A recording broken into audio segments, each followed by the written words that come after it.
Hello friends, welcome to GK insights. Friends, ప్రత్యేకంగా మహాశివరాత్రి శుభాకాంక్షలు తెలియజేసుకుంటున్నాను. One warm greetings to all. Friends, ఇప్పుడు మార్కెట్లు తగ్గుతున్న తీరు ప్రతి ఒక్కరిని నిజంగా కలవర పెడుతుందండి. వరుసగా ప్రతిరోజు మన అకౌంట్ లోంచి అమౌంట్ పడిపోవటం అనే వ్యూ మనందరికీ ఒక ఆందోళన గురి చేస్తుందని చెప్పుకోవచ్చు.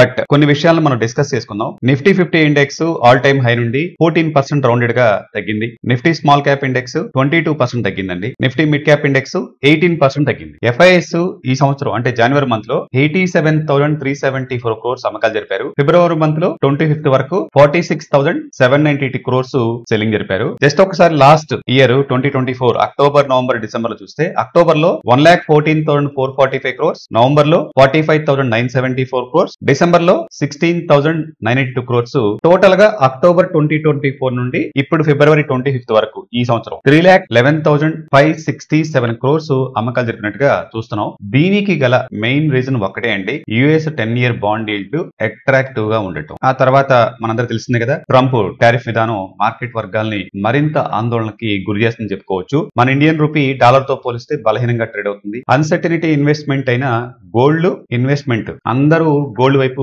మొగ్గు చూపుతున్నారండి. దీంతో ఈ సంవత్సరం దరిదాపులుగా 37% గోల్డ్ పెరిగినట్టు చూస్తున్నాం. ఈ ఒక్క సంవత్సరం ఇయర్లీ లో అండ్ హైలో చూస్తే Q3 ఎర్నింగ్స్ కూడా అనుకున్నంత పెర్ఫార్మెన్స్ లేకపోవడంతో మార్కెట్ సెంటిమెంట్ బాగా వీక్ గా తయారైందండి. అంటే ఎఫ్ఐఎస్ అమ్ముతున్నారు అనే పాయింట్ మార్కెట్ కి తెలియటంతో బయ్యర్ బ్యాక్ స్టెప్ వేస్తున్నాడు. అంటే మనం చూడండి, జనరల్ గా మార్కెట్ లో ఎవరైనా సరే అవసరం కోసం అమ్ముకుంటున్నారు అంటే ఏం చేస్తారు? ఇంకా తక్కువ రేట్ కి అమ్ముతారు. అంటే మార్కెట్ వాల్యూ లేదని కాదు, వాళ్ళు కంపల్సరీగా అమ్ముతున్నారు అనేది మార్కెట్ కి తెలవటంతో బయ్యర్స్ బ్యాక్ స్టెప్ వేస్తున్నారు. ఎందుకని? అమ్మేడేటో అమ్ముతాడు కదా, మనం తక్కువలో కొనుక్కుందాం అనే ఆలోచనతో వెళ్తున్నారు. సో ఇది ఇప్పుడు జరుగుతున్న స్ట్రాటజీ. అంటే మన మార్కెట్ లో వాల్యూ లేకపోవడంతో కాదు, చక్కగా ఇండియన్ పాపులేషన్ చూడండి, కన్జంప్షన్ చూడండి, జిఎస్టీ కలెక్షన్స్ చూడండి, ఎక్కడికన్నా వెళ్ళండి, మార్కెట్ లో పబ్లిక్ పబ్లిక్ పబ్లిక్ పబ్లిక్. నిజానికండి మార్కెట్ లో మనీ ఉంది. చాలా మంది హెచ్ఎన్ఐ ఇన్వెస్టర్స్, రీటైలర్స్ కూడా అతను కోసం వెయిట్ చేస్తున్నారు. ఈవెన్ మన డొమెస్టిక్ ఇన్స్టిట్యూషనల్ ఇన్వెస్టర్స్ కూడా. మన గవర్నమెంట్ కూడా ఇండివిడ్యువల్ ట్యాక్స్ రేట్ బ్రాకెట్ ని పెంచడం, ఆర్బీఐ రిపోర్టింగ్ చర్యలు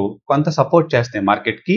బట్ మార్కెట్ మాత్రం ఎఫ్ఐఎస్ సెల్లింగ్ వైపు మాత్రమే చూస్తున్నారు. ఆపరేటర్లు అందరూ కూడాను బ్యాక్ స్టెప్ వేసి ఎఫ్ఐఎస్ ఎంత అమ్మితే వాటిని ఎంత తక్కువలో కొనుక్కుందాం అన్న ఆలోచనతో బ్యాక్ స్టెప్ వేస్తున్నారు. సో దీనికి తోడు బంగారం ధరలు కూడా కొండెక్కి కూర్చున్నాయి కదా. సో నిజానికి కొత్త ఇన్వెస్టర్స్ కి ఇది ఒక ఆపర్చునిటీ అని మాత్రం చెప్పుకోవచ్చండి. ఆల్రెడీ ఇన్వెస్ట్మెంట్ చేసిన వారు ఎస్ఐపి మెథడ్ ద్వారా ముందుకెళ్ళటం చాలా మంచి స్ట్రాటజీ అవుతుంది. ముఖ్య గమనిక ఏంటంటే, మనీ లాస్ అవుతుంది కాబట్టి అమ్మటం అనేది కరెక్ట్ మెథడ్ కాదండి. టెక్నికల్ అనాలిసిస్ క్యాల్కులేషన్స్ ప్రకారం స్టాక్ మన ఫండమెంటల్స్ ఫెయిల్ అయితే స్టాక్స్ ని సెల్ చేస్తే ఓకే. బట్ మనీ పోతుంది, మనీ లాస్ అయిపోతుంది, ఇంకా లాస్ అయిపోతుందేమో అన్న పాయింట్ లో మాత్రం అమ్మకండి. ఒకవేళ లాస్ వస్తుందేమో అని అమ్మితే ఇది పియర్ ఫ్యాక్టర్ కింద అమ్మినట్లు అవుతుంది. మన ఆపరేటర్ దొరికిపోతాం. Medium term to long term కోసం ఓన్ మనీతో ఇన్వెస్ట్మెంట్ చేయడానికి ప్లాన్ చేసుకునే వాళ్ళకి ఈ జోన్స్ ను, ఏదైతే ఇప్పుడు మార్కెట్ పడుతున్న తీరు, స్టాక్స్ లో 20, 30, 40% అబౌవ్ పడిన స్టాక్స్ కొన్ని ఉన్నాయి కదండి, ఈ జోన్స్ ను ఒక అవకాశంగా తీసుకొని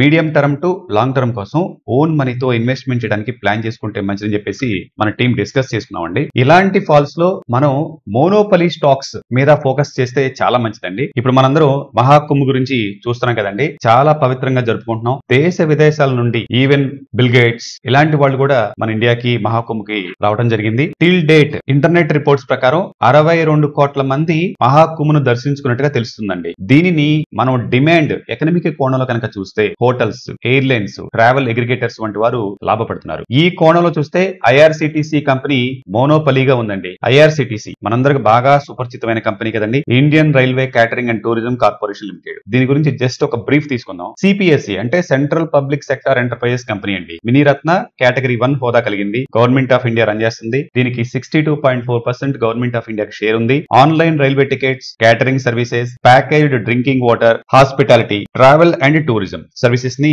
ఈ ఐఆర్సిటిసి అందిస్తుందండి. కరెంట్ మార్కెట్ లో ఇప్పుడు 710 రూపాయల దగ్గర ట్రేడ్ అవుతుంది. దీని యొక్క ఫండమెంటల్ చెక్ చూస్తే దీని యొక్క ఫేస్ వాల్యూ 2 రూపీస్ అండి. జస్ట్ ఒకసారి ప్రమోటర్ హోల్డింగ్ చూద్దాం. ప్రమోటర్ దగ్గర గవర్నమెంట్ ఆఫ్ ఇండియా దగ్గర 62.4% ఉంది. నెక్స్ట్ పబ్లిక్ దగ్గర జస్ట్ 16.4% ఉంది. ఎఫ్ఐఎస్ దగ్గర 7.45%, డిఐఎస్ దగ్గర 13.7% ఉంటే దీని యొక్క బుక్ వాల్యూ 44 రూపాయలు. దీని యొక్క ఈపీఎస్ 15 రూపీస్ 50 పైసా అండి. స్టాక్ పిఈ 46.1 ఉంది అండ్ ఇండస్ట్రీ పిఈ జస్ట్ 46.1 ఉంది. బికాస్ ఆఫ్ ఇది మోనోపలి కాబట్టి రెండు ఒకటే. Return on equity 40.4%, return on capital employed ROCE 53.6%. 3.8%, dividend yield 0.99%, దీని యొక్క intrinsic value 362, debt 42.3 crore, operating profit margin 33.5% ఉంది. మార్కెట్ క్యాపిటలైజేషన్ 56,828 crores ఉంటే ఎంటర్ప్రైజ్ వాల్యూ 54,465 ఉంది. ఆల్ టైమ్ 52 వీక్స్ అయినండి ఈ స్టాక్ 38.1% డౌన్ అయిపోయి ఉందండి. సో ఈ స్టాక్ ని ఈ టైంలో